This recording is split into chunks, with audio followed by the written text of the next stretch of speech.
I know this review came out a little bit late, but it took me about 30 hours to complete this game 100%, so please understand. Cuphead is a 2D action platformer shooting boss rush game made by MDHR.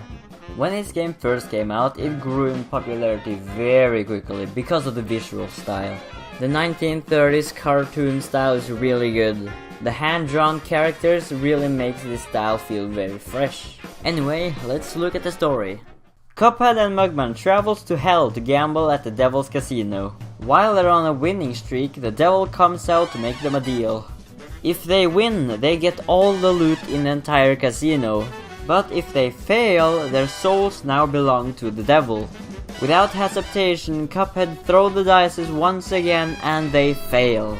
Fucking stupid. Cuphead and Mugman begged the devil for mercy and asked if it was anything they could do for him. The devil told them that there are other citizens of Inkwell Isle that haven't paid their debt.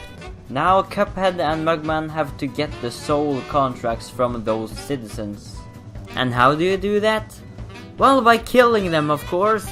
It's basically just a boss rush actually. And you know what? I actually really like it. So, let's talk about the presentation. Since I already talked about the visuals, let's look at the soundtrack. The only thing I can say about the soundtrack is that it's fitting and it's very charming. And the sound effects, they sound really cartoony, so it's again really fitting for the visual style. So now I think it's time to look at the actual gameplay. Starting off, you have a weapon that can shoot in 8 different directions. But as you buy more weapons in the shop, you get roundabout weapons, charge weapons, and basically aimbots. You can also buy perks or abilities in the shop. These can, for example, be additional hit points but weaker attack. There are 6 perks and 6 weapons, giving the player the opportunity to play like they want, as well as building a strategy for each boss fight. Most people actually used the charge shot, which I didn't like at all. To use the charge shot, you just have to hold down the button and then release it. But for every other weapon, you just have to hold down the button to shoot continuously. So this game isn't just a boss rush mode, it does have a couple of platforming levels in the form of run and gun levels. There are 2 in each world. These run and gun levels plays like any other side-scrolling shooter. You know, by enemies dying in very few hits and maybe a chase sequence or some kind of mini-boss at the end. So since this game is just a boss rush, how are the bosses to begin with? They are really cleverly made and super unique.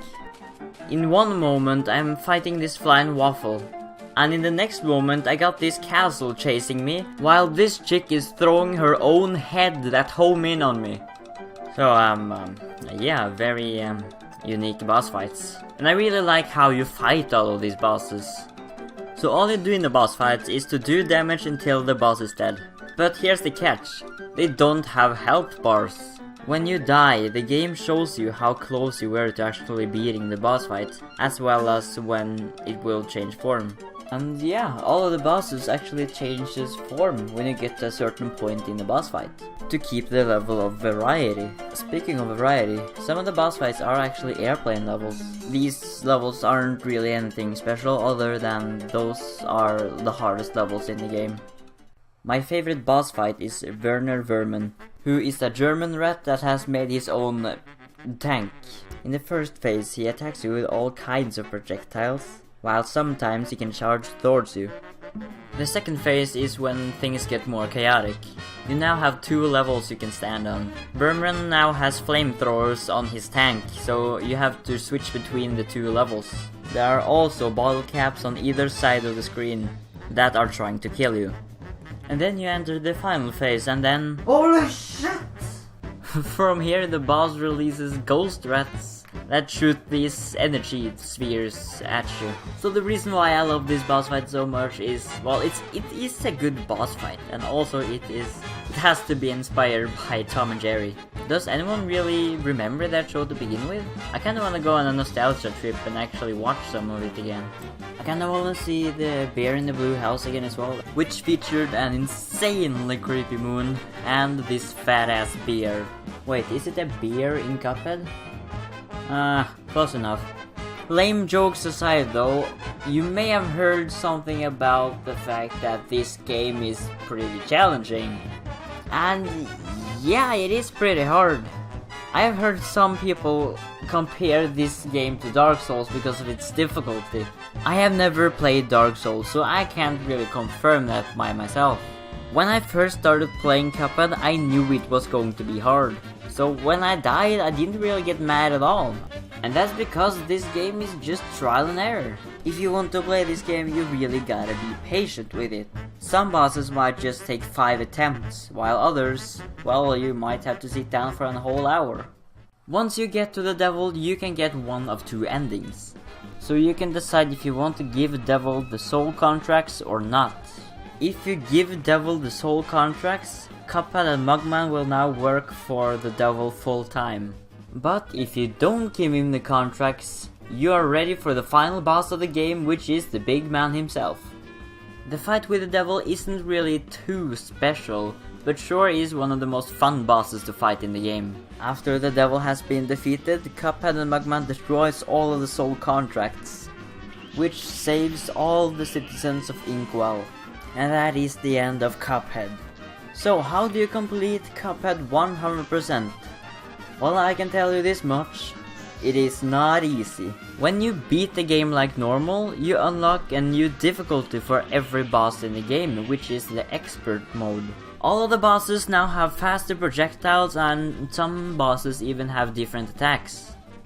And of course you have to buy everything from the shop, and if you want to buy everything from the shop, you have to get every coin in every run and gun mission, as well as finding the secret coins in the overworld. And there are actually 2 unlockable visual styles. First up, we got the 2-strip filter.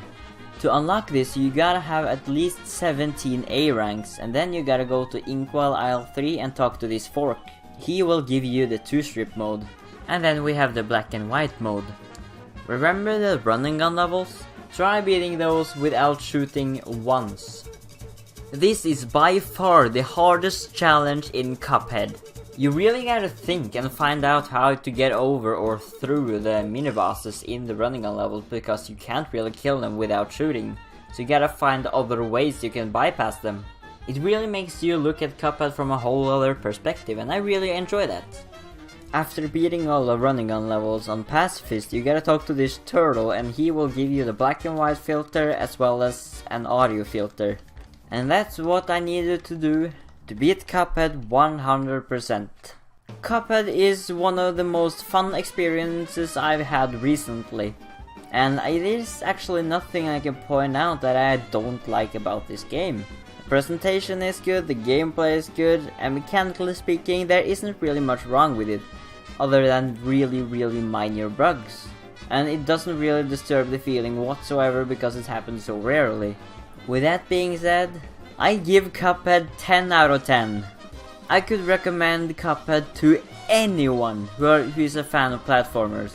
The most important thing if you're going to play this game is that you gotta be patient, and that's the only really tip I can give.